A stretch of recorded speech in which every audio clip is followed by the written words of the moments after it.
po, ito. May mga laham dito.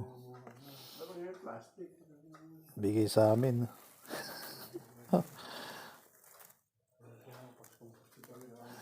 Yan ang pamasko rito sa amin.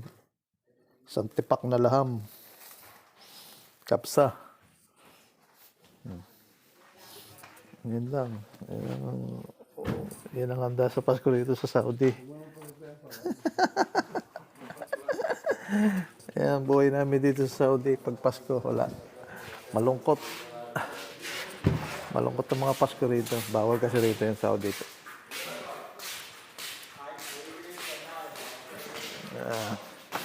December 25. Maligayang Pasko sa Pilipinas at sa buong mundo ng mga Christian. Ayan, wala. Oh. Wala nagluluto. Malayo-malayo sa Pilipinas. Kita niyo naman, oh. Mga bakante. Pero at least, masaya kami rito kasi kahit paano. Ayan, sama-sama pa rin. Bigay lang ng ama namin isang tray na lang. Kaya hindi naman. Marami naman hindi kumakain, no? Kasi dahil mantika, ano.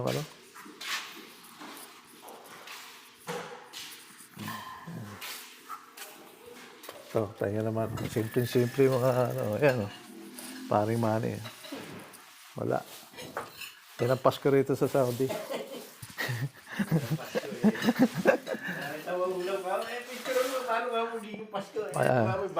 Malayo-malayo sa Pilipinas.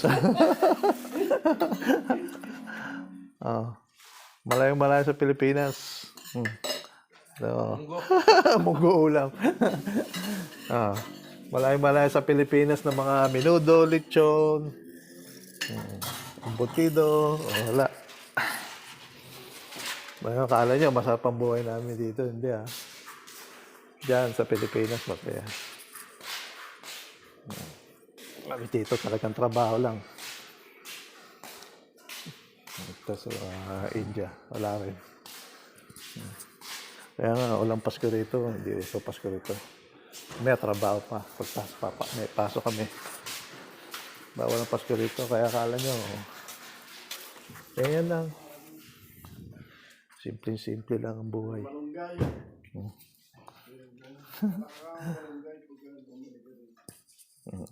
Akakala ng mga nasa Pilipinas, pag Pasko rito, pare sa kanila, Hindi nila alam, wala.